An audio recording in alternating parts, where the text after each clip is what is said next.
There were 8 insurgents that were waiting for me. My vehicle ran over the roadside bomb. I was burnt over 37% of my body, 100% of my face and scalp. And I crawled over to the machine gun to return fire. I was shot for the first time in the right shoulder, and then before being evacuated, I was shot 3 more times in the right leg.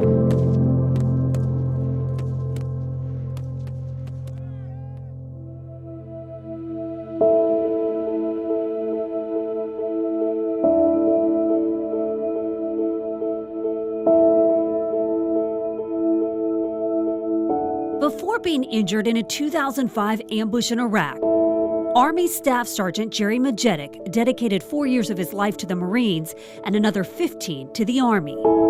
There will be other wars, there'll be other amputations, and I want to make sure that things are better for those that follow behind me. This spring, Jerry had his 82nd surgery. The hardest thing to adjust to it is people's reaction to my physical appearance. Purple Heart recipient was left with scars you can see and those you can't. Yeah, I have a traumatic brain injury, which does affect my memory. While surgeries have helped improve his quality of life, his right hand, mangled in the blast, remained a source of constant blinding pain. Last summer, he made the difficult decision to have it amputated. The hand was collapsing, and the last surgery was 17 and a half hours, but it failed, and I asked him to please take it at that time. It was no ordinary amputation. He became the first person in the world to have an experimental surgery on an arm using what is called the AMI procedure. Surgeons amputated his hand and rewired the nerves so they have somewhere to go and something to do instead of just causing pain. The thing that was unique about Jerry's surgery is we've taken it the next step, which is to try to reconnect the tendons to essentially reconstruct the wrist joint and the finger joint on the end of his residual limb, on the end of his amputation stump, to try to give him a better sense of control. Plastic surgeon Dr. Jason Souza worked alongside Dr. Scott Tintle, chief of hand surgery at Walter Reed National Military Medical Center. Thus far, it's been fantastic. As we're getting more and more normal to, the goal someday of one of my amputees playing the piano the way they did, before an injury. They say Jerry volunteering to push the science forward is just one more sacrifice he's made. Oh my gosh.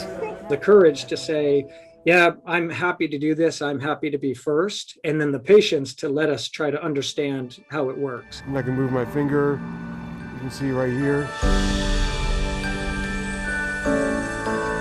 The technology is getting closer to just actual hand movement based off of your thoughts versus what you're doing on your arm.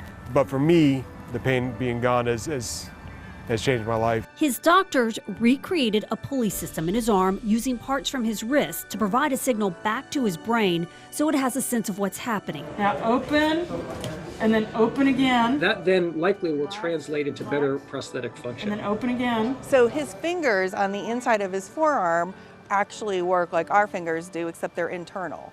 And so when a prosthetic with electrodes goes over those fingers, he can move the fingers, and he has more points on his forearm than a typical amputee would. I can physically move my wrist and my fingers under my skin here.